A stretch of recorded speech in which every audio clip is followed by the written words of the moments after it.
Greetings to everyone. My name is Dr. Dinadayalane Tandabany. So easy to call Dr. Tandabany. I'm a professor of chemistry.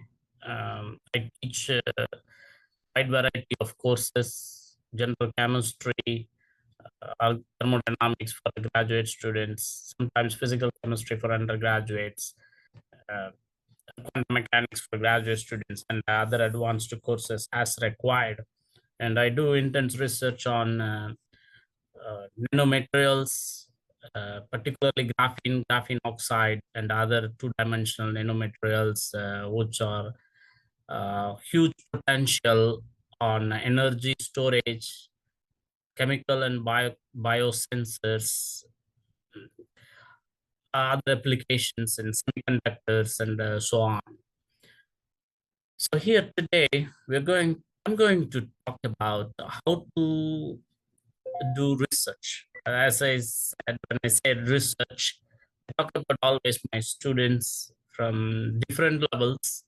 Again, I advise PhD students very intensely, and undergraduate students, train them all the way from first year to different levels of their graduation, undergraduate levels, juniors, seniors, sophomore students.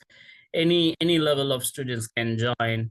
They don't need to do, they don't have to have any basic knowledge of the research, and particularly computational, because my research is fully computational. I don't do any wet lab, because you all know that computation, new computing technologies, tools are growing exponentially, and it has a huge demand, significantly high demand in recent times, particularly when somebody wants to do artificial intelligence and machine learning. There is huge potential for their success in that field.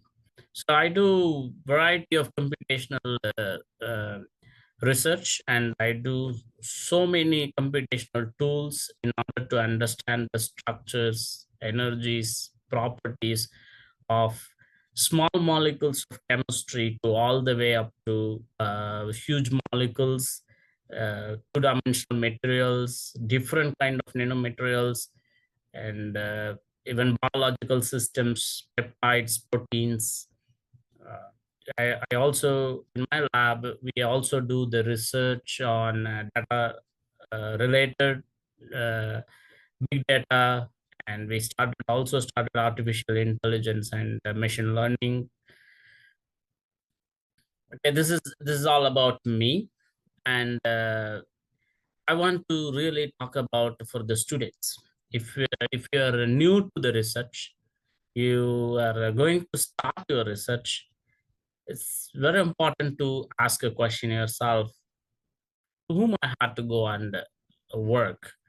How do you find a research faculty, right? So if you have an interest, this is my interest, I want to know, I want to explore. Right? Sometimes your interest, you may be thinking this is your interest. Okay, this is my interest, I want to do it. But you may not, that may not be right fit for you. So you can talk to professors.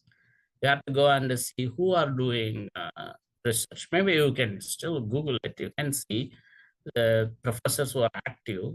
It doesn't matter somebody is doing a lot of publications and somebody is not doing publications or maybe having few publications, that's not the matter. How they are doing research will make you inspired, because the mentoring research is an art. It is taking a lot of time, significant amount of time, from the professor. So professor who are dedicated to work with you, dedicated to teach you the basics is important. So while considering to find a research faculty, research mentor, you have to go and talk to the professors, and you should build the relationship with the professor, like professional relationship, like how your questions and your conference, when you want to go to the conference, will the professor support, and building your resume for your graduate school, all those things you should talk and consider the answers of all those things when you take a decision. And how to reach out to possible mentors and prepare for an initial meeting. Write an email. That's the best way to do that. Many times you can go to the office of the professor, but the professor may not be in the office. He or she might might be in the classroom during that time, or might have stepped out for another meeting, right? So you always write an email. Okay, be patient. Have If you do not get reply in 2 days, and write again if you are really interested, and you may talk to multiple people at the same time. Write to the professor by email, then you may get an appointment and go and talk to the professor for 15 minutes. If the professor is willing to talk more than 15 minutes, that may be good. So you'll know a lot of information on his or her research. And earlier I said the relationship, building the relationship and keeping that relationship. Right? First initial building the relationship is you had to show that you are a trustable person. You professor can rely on you. Can make it that okay. I'm confident that this person can do something the research based on your prompt responses to the emails, and keep keeping the time. It's very important, right? So if you say that I will meet you next tomorrow at 12 o'clock, you should be there at 12 o'clock to meet the professor. So if you do that and you start building the relationship, if the professor gives a small task, you should complete it within the time and discuss with him. During this relationship, most important thing I feel that is a communication by talking, and communication by writing emails, and uh, you can not only writing email, writing reports, right? That is very important communication, because that is called scientific writing. That is very important. You should know the terminologies. You should be aware of the technology, and you should be willing to learn, right? If you think that yes, I know everything, or I don't need to know, both of them are not good. So you should be willing to learn. That will be really good starting point, and also will make it a good for you build and strengthen the mentor-mentee relationship. Okay? And keep continuing this, and apply for fellowships, apply for travel grants to go for attending the conferences. Always take advice from the professors, and even the professors are busy. You should try to find the time which will match with your professors to meet.